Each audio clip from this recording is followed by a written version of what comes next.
વાલા વડીલો જય સ્વામિનારાયણ, જય Shri Krishna. Good morning sorry 12 વાગ્યા છે. Good afternoon. તો બ્લોગ સ્ટાર્ટ થાય છે 12 વાગે. સ્વાગત છે ફરી એક વખત તમારા બધાનું મારા બ્લોગમાં. અને ઉમેશના પપ્પા આવી ગયા છે થોડાક ટેન્શનમાં. અને અહીંયા લાઇટ બિલ આવી ગયું છે, બે ઘરનું ભરાઈ ગયું છે. અને સુવાની જગ્યા મેં ફેરવી નાખી. સેટી પહેલાં આમ હતી અને હવે પાછી ફરી ગઈ છે, આ બાજુ લઈ લીધી કબાટની બરોબર. એ ગાઈસ, 1:15 વાગ્યો છે ને અમે પપ્પા ખાઈ છે આઈસ્ક્રીમ, કારણ કે એને પેટમાં બસ એટલે ખવાઈ ગઈ. શાક આવી ગયું છે, શાકમાં છે વટાણા. તો ફટાફટ હવે શાક આપણે બનાવી નાખીએ. પેલા ફોલી તો નાખું. बाहर का हवामान कुछ इस तरह है, अच्छा है.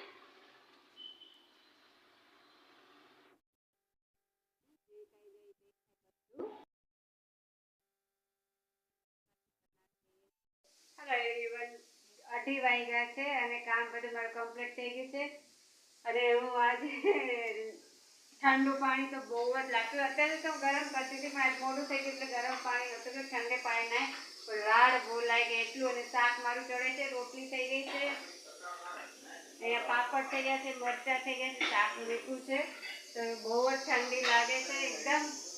મમ્મીને તો ઠંડે પાણી જ નાતી રોજ, પણ ત્યાં પાછી તડકે બેસી જતી. તો અહીંયાથી બહાર જાઉં થોડુંક મને અઘરું લાગે છે, કે અઘરું નથી. તો થોડીક વાર બેસું. ફ્રેન્ડ્સ, હું અહીંયા બેઠી જ છું તડકે. ઘરમાં તડકો નથી આવતો, અહીંયા આવે છે. બહુ ઠંડી લાગે. સામે દેખાય તમને રોડ છે.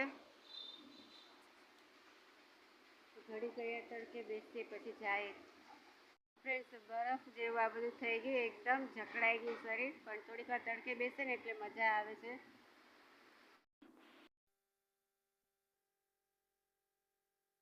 2:15 થયા છે ને જમીને ઊભા જ થયા છીએ. પથ્થર એમને પડ્યો છે ઉપાડેલો. કચરાની ડોલ હું નાખી આવી. કિચન મારે ચોખ્ખું કરવાનું, અહીંયા પોતું નહીં. ચાલો ફટાફટ મારું કામ મસ્ત કરી નાખું. 4 વાગ્યા છે ફ્રેન્ડ્સ. ઉમેશના પપ્પા સૂતા છે અને કામ મારું બધું મસ્ત. કિચન બધું ક્લીન થઈ ગયું છે, પોતા તે થઈ ગયા છે. હેલો એવરીવન, 4 વાગ્યા છે ને કામ મારું બધું કમ્પ્લીટ થઈ ગયું છે. પોતા થઈ ગયા છે, વાસણ, કિચન બધું થઈ ગયું છે. તો બસ હવે ઘડીક વાર હું રેસ્ટ કરું, પછી આપણે થોડીક વાર રહીને મળીએ ટી ટાઈમે. આવી ઠંડીમાં ઉમેશ પપ્પાને ફુવારો તો જોવે જ. તો બહાર કા મોસમ એવરીવન, ગુડ ઇવનિંગ. તો 7:15 થયા છે અને કપડા ઓલા ઘરેથી લઈ આવ્યા છે, જૂના ઘરેથી. તો બસ આપણે કપડાની ઘડી કરી લો. બહુ ગદર વધર થઈ ગયું છે. કપડાની ઘડી કરી લો. અને માતાજીના દીવા પહોંચતી પણ બાકી છે, એ પણ કરી લઉં. હે, એ લઈ આવી. હા, આરામ ફરમાવે છે રાજા સાહેબ. અને અમારી કપડાની ઘડી પણ થઈ ગઈ છે. હવે એની જગ્યાને હું સેટ કરી દઉં. તો દીવાબત્તી મારા થઈ ગયા છે માતાજીને. તો સૌ કોઈ પગે લાગી લેજો. જય માતાજી. બહાર તુલસી ક્યારો છે, ન્યાય તે અગરબત્તી મૂકી દીધી છે. આજે કેટલા દિવસ પછી મને ટાઈમ મળ્યો છે મારા કબાટને સેટ કરવાનો.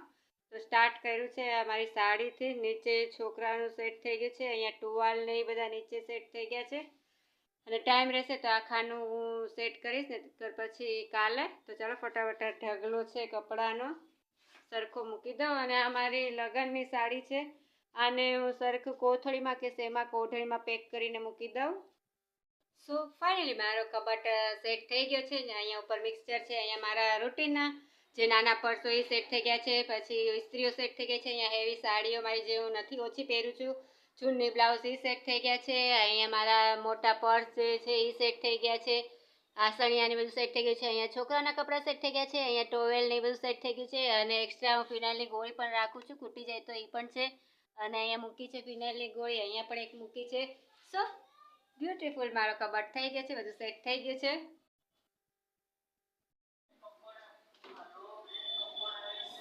બ્રેડ પકોડા પણ અહીંયા આવ્યા. આપણે સારું અહીંયા નીકળે, બધું અહીંથી જ નીકળે. બ્રેડ પકોડા આવ્યા છે, પણ મારે નથી લેવા. ફ્રેન્ડ્સ, તો મમ્મીના ઘરે નાહી ધોઈને તો હું ટીપટોપ રહેતી. નાવાઈ ધોવાઈ જાય એટલે વેસલીન છે, બોડી લોશન એવું લગાડી લેતી. પણ અહીંયા તો હાલત ખરાબ થઈ જાય છે, કાંઈ યાદ નથી રહેતું. જેને મકાન પહેર્યો એને તો ખબર જ હોય કે સેટ કરતા વાર લાગે. તો સવારના નાહી ધોઈ તો લીધું, પણ વેસલીન લગાડતા ભૂલાઈ ગયું. તો બસ ચાલો ફટાફટ વેસલીન લગાવી લો. કબાટ તો મારો સેટ થઈ ગયો છે. પછી પાછા આપણે મળીએ. હજી રસોઈ પણ કરવી છે. 8:45 થયા છે ફ્રેન્ડ્સ ને આ લોકો ગયા છે માલ દેવા. અને અહીંયા મેં પરોઠાનો લોટ પણ બાંધી દીધો છે. હવે થોડીક વાર આને રેસ્ટ કરવા દઉં, પછી પરોઠા થઈ જાય પછી તમને મળું. ને શાક કરું છું સેવ ટમેટાનું. ફ્રેન્ડ્સ લોટ મારો મસ્ત સેટ થઈ ગયો છે ને અહીંયા મેં ચાલુ પણ કરી દીધા છે વણવાના. ફ્રેન્ડ્સ મેં ચાલુ કરી દીધા છે પરોઠા. થોડુંક અંધારું આવશે પણ કરાવી દઈશું.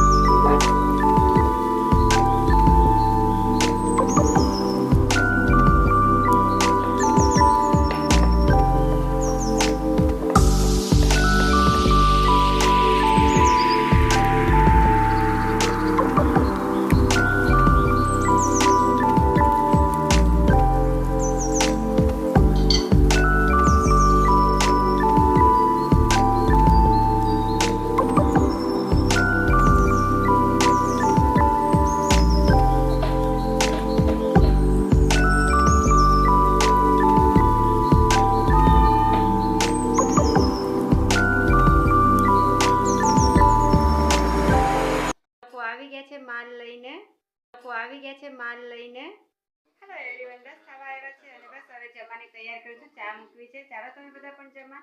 આજે મારો બ્લોગ અહીંયા પૂરો કરું છું. કાલે પાછા મળશું ન્યૂ બ્લોગ સાથે. ત્યાં સુધી જય સ્વામિનારાયણ. Good night.